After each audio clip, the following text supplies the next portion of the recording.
আসসালামু আলাইকুম, শুভ সন্ধ্যা। সবাই কেমন আছেন? আশা করি আল্লাহর রহমতে ভালো আছেন। তো আমি আজকে সম্পূর্ণ একটি ভিন্ন ভিডিও নিয়ে আসলাম।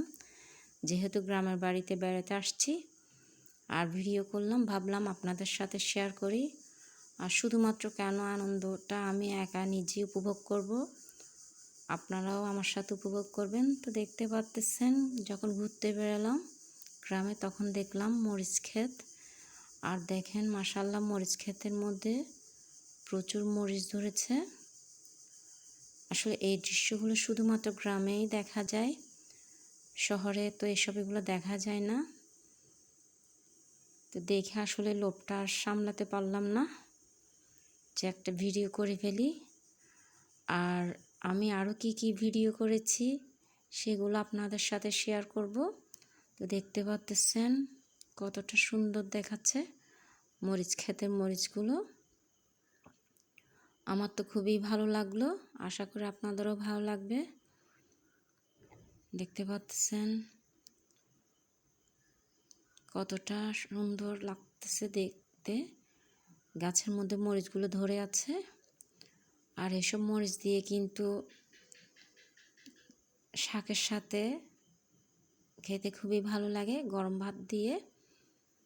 দেখতে পাচ্ছেন শুধু মরিচ ক্ষেত। অনেকের কিন্তু আবার মরিচও দেখলাম তুলে ফেললো, পাকা মরিচগুলা তুলে রোদে শুকিয়ে নিচ্ছে। দেখতে পাচ্ছেন আমার তো খুবই ভালো লাগলো ক্ষেতটা দেখতে।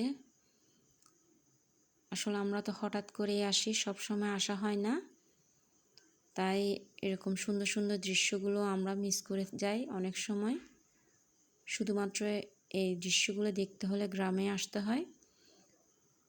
দেখতে পাচ্ছেন খুবই সুন্দর। আর আমরা তো আসলে শহরে বড় হওয়া, তাই এই সুন্দর দৃশ্যগুলো সবসময় মিস করে যায়। আর এটা হচ্ছে আমার বোনের শ্বশুরবাড়ি এলাকার এই ক্ষেতগুলো তাদের। তো যখন ঘুরতে বেরোলাম ভিডিওটা করে ফেললাম হঠাৎ করে। দেখতে পাচ্ছেন